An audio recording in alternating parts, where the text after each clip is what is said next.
So we're fairly deep into the 2024 presidential campaign at this point.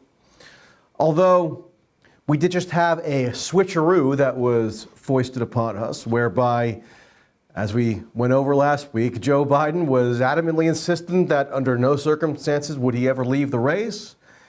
Then he leaves the race. Kamala Harris is elevated into this new juggernaut, and we're all just supposed to accept this like it's a wonderful thing. And it's totally unremarkable that the Democratic Party decided to negate the results of its entire 2024 primary process and just lunge ahead into this brave new world. One thing that I've been chronicling throughout the campaign, though, is that both Donald J. Trump, you may have heard of him, and now Kamala Harris, but also previously Joe Biden, have been subjected to a remarkable paucity or dearth or lack of serious questioning from media outlets to which they appear to grace their presence. And this is really a disservice to the general public, because whether you're supporting Trump or Kamala or a third party or not voting at all, you would think it would be a marker of a healthy democracy, right? We're all supposed to be proudly beaming about how sacrosanct our beloved democracy is. But you would think that just the average voter or people in the media or people who have any kind of stake at all, whether even internationally, would want to put serious, policy-oriented questions to the leading candidates. But that just really hasn't happened. And I think part of that is due to the increasingly siloed nature of the media, where both Trump and Harris really have no need, or at least they might not perceive a need, to even make the effort of appearing on non-friendly media, or even not even unfriendly media, but any media that would seriously ask them probing and substantive questions. Because why not just circumvent that entire process? You don't need to really subject yourself to it, particularly in Kamala's case, because she was vaulted to the nomination without having to acquire a single vote or delegate or sit for a single substantive interview. So why not just continue on forward with that? But I took the liberty of assembling a rather amusing montage of some notable examples of recent questions that have been posed to both Trump and Harris. So we'll run some of those now for your viewing pleasure. What's your relationship with God like, and how do you pray? That's Sharon from Alabama. Okay, so I think it's good.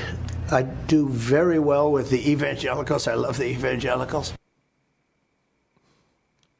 There you have it. And Dr. Phil is next. Trump also did a very aggressive interview, very daunting interview with Dr. Phil on the new Dr. Phil primetime program.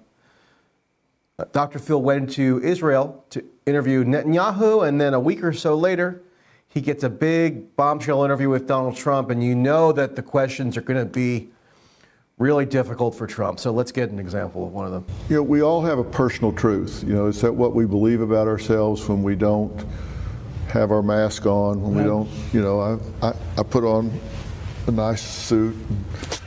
You know, I'm going to see the president here. Nice suit. I want to be credible. Looks good. And we, you know, we put our best foot forward when we step out into the world.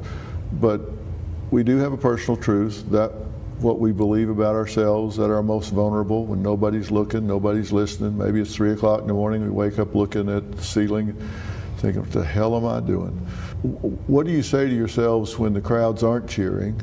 When you're home alone, you're riding in the car, you're by yourself. What is the hardest, darkest moment that you can think of in this journey you've been on the last several years? It's sort of funny because I've watched your show a lot over the years. Okay, so another challenging question for Donald Trump from Phil McGraw, asking him a psychological profile, I guess, series of questions akin to what Dr. Phil would ask some teenager from a broken home or what have you on the daytime syndicated Dr. Phil show series. But now Dr. Phil broke out into current affairs and has his major, nightly news show, and Donald Trump gave him the honor of appearing on that. And we have one more from Trump that really sums it up. But my question is, for other young people in this country who are looking to get ahead, because for a lot of them, times are tough right now. It's very tough. What would you say to them, kids who want to pursue their own version of the American dream and try to achieve their wildest dreams and make it all come true? I would say very simply, honestly, vote for Trump. Okay, so that's amusing. Trump is a phenomenal entertainer. I will freely acknowledge that.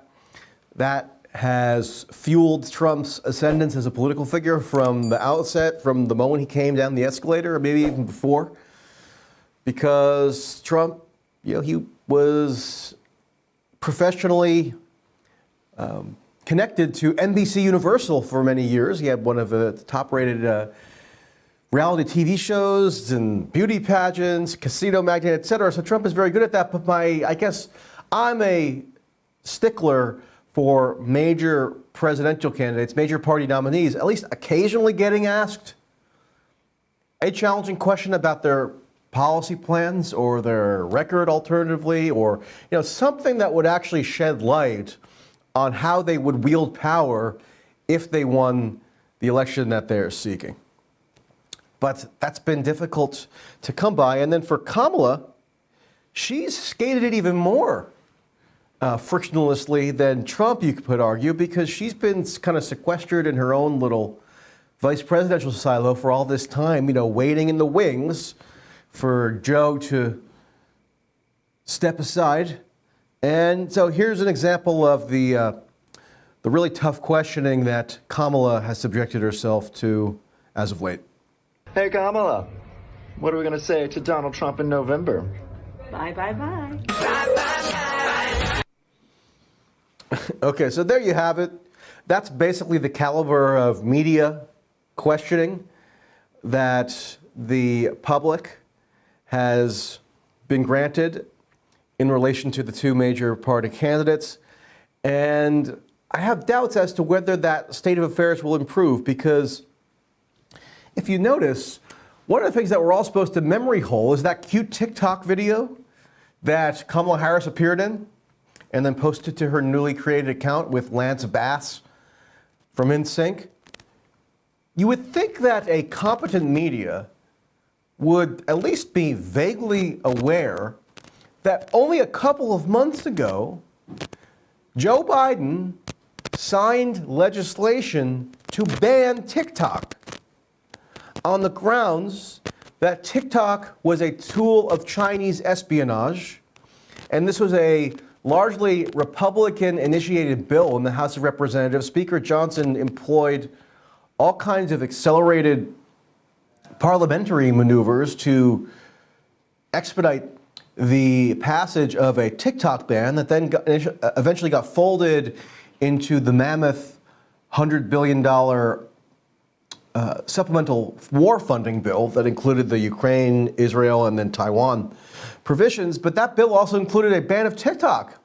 And we were told that TikTok was corrupting our youth by making all the kiddos gender fluid, and by watching lots of dance videos, they were all going to instantly become trans. And by becoming trans, they were going to make themselves lackeys of the Chinese Communist Party. And there were lots of dot connecting exercises to make that grievance about TikTok make sense.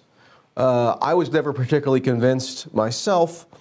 But you would think that Kamala would at least have to answer for the fact that she has now created a political campaigning account, an electioneering account, on the very platform that the principal in the administration to which she belongs, Joe Biden, he signed a bill that banned TikTok on national security grounds, and here she is cavorting with Lance Bass of NSYNC on TikTok. And it's not just Kamala.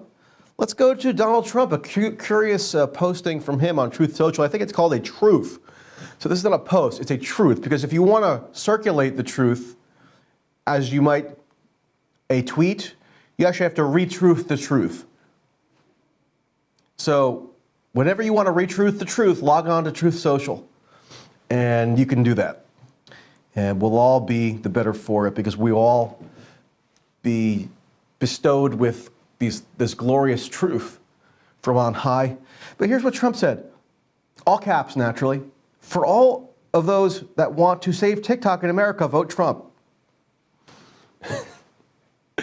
Now you'll also recall, or maybe you wouldn't because maybe this has also been memory hold, that in 2020, Trump tried to issue an executive order to ban TikTok. Again, on the grounds that it was a national security threat, that it was controlled by the Communist Party of China, and that, in order to protect our vulnerable youth from the intrusions of communist ideology,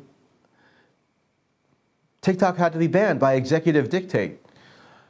But that apparently has gone by the wayside. Trump also himself started up his own TikTok account with the beautiful American flag logo of his face. And here he is with all his postings on TikTok. Now, why did I bring up the montage of kind of frivolous questions that both candidates had been asked, or like frivolous media encounters that both candidates have had recently? Because you would think at some point over the course of a protracted campaign, like somebody who's in the media or media adjacent would have the presence of mind or would have the kind of just minimal political adroitness to ask one of the two candidates, or ideally both, how they reconciled their earlier attempts to proscribe a massive social media platform, TikTok, on the grounds that it constituted this dire national security threat and that allowing it to continue operating in the United States is going to empower our major nemesis, China.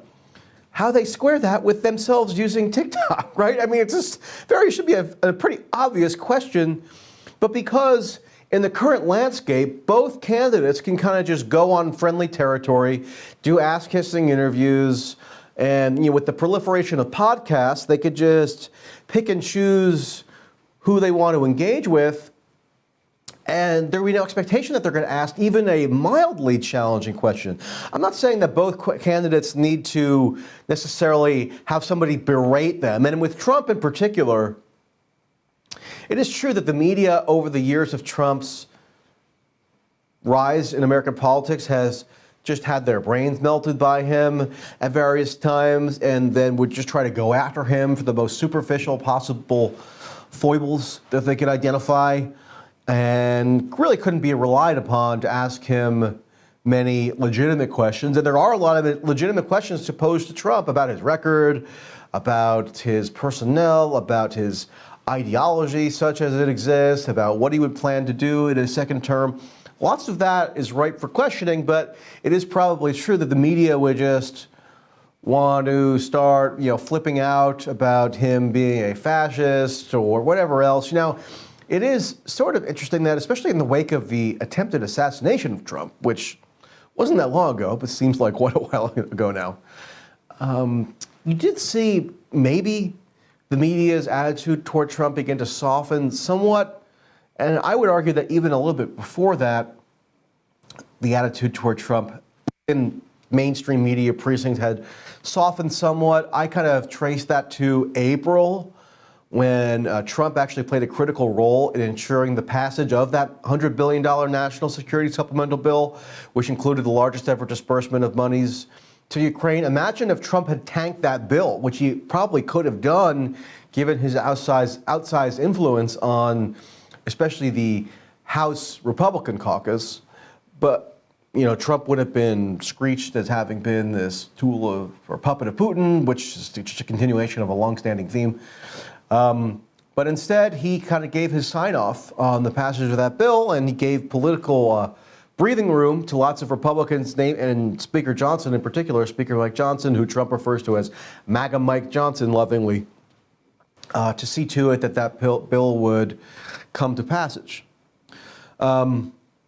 So, both Kamala and Trump, they can just stay in their own little friendly media zones, and there's really not even an expectation anymore that they would have to subject themselves to even, again, mild scrutiny. I'm not even saying let yourself be just flamboyantly berated. Maybe there are some like right or left-wing media who would try to do that with Trump or Kamala. I'm just saying that I want substantive, policy-oriented questions posed to the candidates rather than just letting them do their cute little TikToks or with Trump telling a Fox News podcast woman how he prays, explaining, which I have no doubt is his extremely sincere piety, or what advice would he give to young people who want to make it in America via Logan Paul's podcast.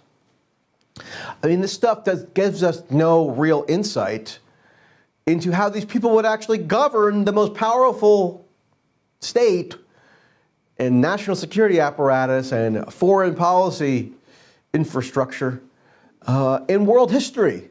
So, my humble suggestion is there should be at least a greater kind of social or cultural expectation that they sit and subject themselves to this kind of questioning. And this does happen elsewhere in the world. So now I want to play a clip from Sky News. This was a couple of weeks ago. This was before the UK election. That was on the 4th of July this year.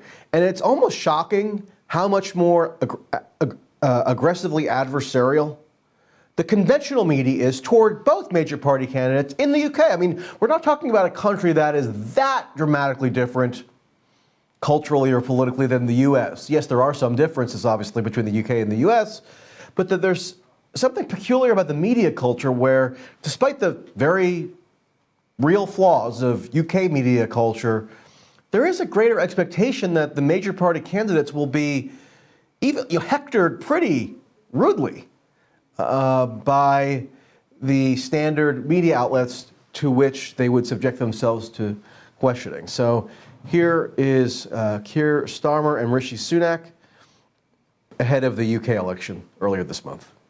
David Cameron, 2010, tens of thousands, reduced net migration. May 2017, Theresa May reduced net migration to tens of thousands. Boris Johnson, 2019, committed to making sure overall numbers come down below the then net migration figure of just over 250,000 people.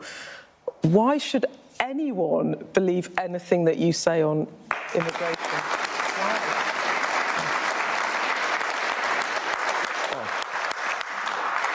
And I can completely understand people's cynicism about this. You told the country Jeremy Corbyn would make a great Prime Minister. You then expelled him from Labour. You campaigned for a second EU referendum. Now you don't talk about the EU. And you dumped all the left-wing policies pretty much you once loved. Your short political career is a catalogue, actually, of broken promises and changed positions. So how can the people in this room trust anything you say? Mainstream news anchor Beth Rigby of Sky News brutally, almost mocking the two major candidates in that race, the sitting prime minister and the leader of the opposition, Keir Starmer, who went on to win the election and when Labour got a majority. But she's just viciously upbraiding them as liars and you can't trust a word that they say. Now, could you imagine an equivalent of that anywhere in the United States for Trump and Harris? Could you imagine any equivalent journalist having an opportunity to question either Trump or Kamala in such unflattering terms? I struggle to imagine how that could even be possible. And I think that's something to be regretted. If you want our political class to not be exalted as these untouchables who us ordinary citizens must venerate, or we must look up to them as these oracles of wisdom or whatever. Like if you want to bring them down to our level, you have to kind of occasionally subject themselves to even fairly scathing criticism and questioning so that they don't occupy this kind of elevated stature and they can be seriously questioned because they're, at least in theory, there to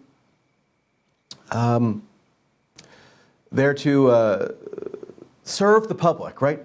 So what's an area where if Trump and Kamala were actually being seriously questioned by the media, what's an area that they might be asked about? Well, yesterday was the election in Venezuela where Nicolas Maduro, the incumbent, he has been declared victor by the Central Election Council, and that's now being disputed by the opposition on the grounds of alleged election fraud. And so we don't know maybe a full resolution of what the election will be, but Maduro has declared victory.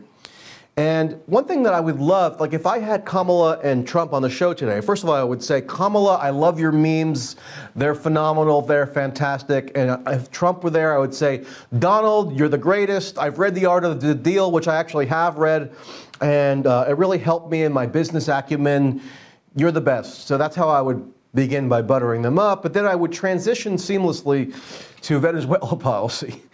And I would begin by playing this clip of Trump. This is Trump in Miami giving a speech about Venezuela in February of 2019. We seek a peaceful transition of power, but all options are open.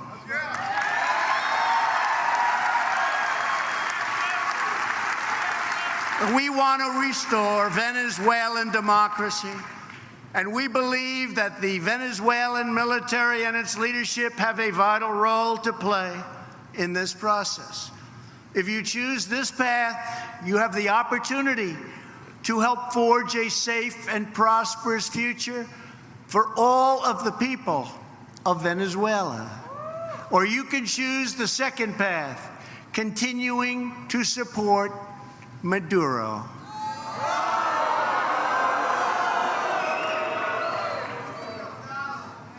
If you choose this path, you will find no safe harbor, no easy exit, and no way out.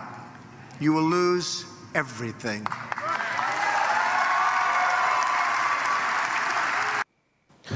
Okay, so there's Trump delivering a public message to the Venezuelan military, exhorting them to defect from Maduro. Otherwise, they're going to face consequences that are going to be imposed by the U.S.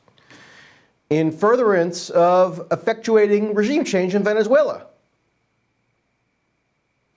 There was an initiative in early 2019 by Donald Trump, Mike Pence, Mike Pompeo, Marco Rubio from outside the administration, John Bolton from within, to bring about the circumstances whereby Maduro would be ousted from power. So that would be an interesting thing to ask Trump about, right? Because I think just objectively speaking, the U.S. policy that he ushered in and that Biden has largely continued, meaning slapping Venezuela with massive sanctions on its gold sector, on the oil sector, has crushed the Venezuelan economy. It's created a massive outflow of migration from Venezuela to the north, and lots of those Venezuelan migrants end up trekking to the U.S. And Maduro is now apparently declaring himself to have won another 6-year term in power. So that would call into question the soundness or the wisdom of this policy that Trump was so vocally proclaiming back in 2019. And around this time, it was the very early stages of the 2020 Democratic presidential primaries, where Kamala Harris was supposedly one of the big front runners. Remember, Nate Silver, Data Whiz, had declared that Kamala Harris was the big front runner. And he was so impressed by her history-making qualities as a woman and a half Asian or whatever from Berkeley, California. But Kamala Harris for weeks said nothing. I vividly recall this. in January and February of 2019 about this escalating initiative on the part of the U.S. government to bring about regime change in Venezuela. She was studiously detached from the issue, and then only once, I guess, forced to by circumstance, did she say anything. And here's what she said. What's happening in Venezuela is a crisis. Basically, she says a bunch of words without saying anything in particular or of particular importance. What's happening in Venezuela is a crisis. The people who have fled Maduro's dictatorial regime deserve safety and protection. As president, I would immediately extend TPS status to Venezuelans. By the way, Trump later did that just before leaving office in 2021, so more bipartisan convergence that both Trump and Kamala could conceivably be questioned about if they were ever subjecting themselves to legitimate questioning. And she says the U.S. must show moral leadership of the hemisphere. And then she had another tweet that perfectly echoed Trump in his address. Here's the second tweet. Venezuelans deserve a free and fair election and a peaceful transition of power. Trump used that exact phrasing virtually verbatim in the Miami speech, right? Where they're demanding a transition of power in Venezuela. So whatever you think of the Maduro regime, if you even have an opinion of it to begin with, or the Maduro government, because people who use the term regime always use it for governments that they find to be unfriendly. Like you never call a government that you support or that you view in favorable terms to be a regime. But Kamala and Trump were on the same page on that. They were both calling for the supposed peaceful transition of power, which is a euphemism for a U.S. coerced toppling of the government in Venezuela. So I would love maybe to get Trump and Kamala in the same room together, and they could explain how it is that they came to see so eye to eye on Venezuela policy. Wouldn't that be interesting? And another thing is, so the Washington Post over the weekend, or a couple of days ago, had a very good series that they published on the dramatic rise in the use of sanctions as basically the default policy action that the U.S. takes to address any international problem. Something like a third of all countries in the world are subject to some form of U.S. sanctions at this point, which is staggering. And Venezuela is one of the chief examples. So my point is that if you're one of these people who claims to be so very concerned about immigration to the U.S., illegal immigration or immigration that's uncontrolled, transiting up from South or Central America into the U.S., then one of the major culprits of the influx that has grown so massively into the U.S. over the past several years is the U.S. sanctions regimen, which I think even the most objective analyst of the Venezuelan economy would concede has been crippled, at least in large part, due to these ruthless impositions of U.S. sanctions. And so you see massive inflation in Venezuela, and you see tons of the populace fleeing. As one State Department official said to the Washington Post, this was a Trump-era State Department official, the sanctions clearly help generate faster out-migration from Venezuela, that is. And you knew it was only going to be a matter of time before those people decided to migrate north. And, so this bipartisan consensus on I misspoke, Venezuela policy, but also to some degree, Ukraine policy as well, and we'll get to that with the next guest. But on Venezuela policy, there really is hardly any difference between the mainline Republican and Democratic view on Venezuela. The results have been, to put it mildly or charitably, unsuccessful, as evidenced by Maduro declaring victory, so it seems, in this next election, and even by the regime changer's own criteria, right? They want to oust the government. They want to have more economic access to the natural reserves or natural resources of Venezuela. And they want to facilitate some form of regime change there in order to achieve that goal. Even by their own stated terms, it's been a failure, or so I think. Thanks for watching this clip from System Update, our live show that airs every Monday through Friday at 7 p.m. Eastern, exclusively on Rumble. You can catch the full nightly shows live or view the backlog of episodes for free on our Rumble page. You can also find full episodes the morning after they air across all major podcasting platforms, including Spotify and Apple. All the information you need is linked below. We hope to see you there.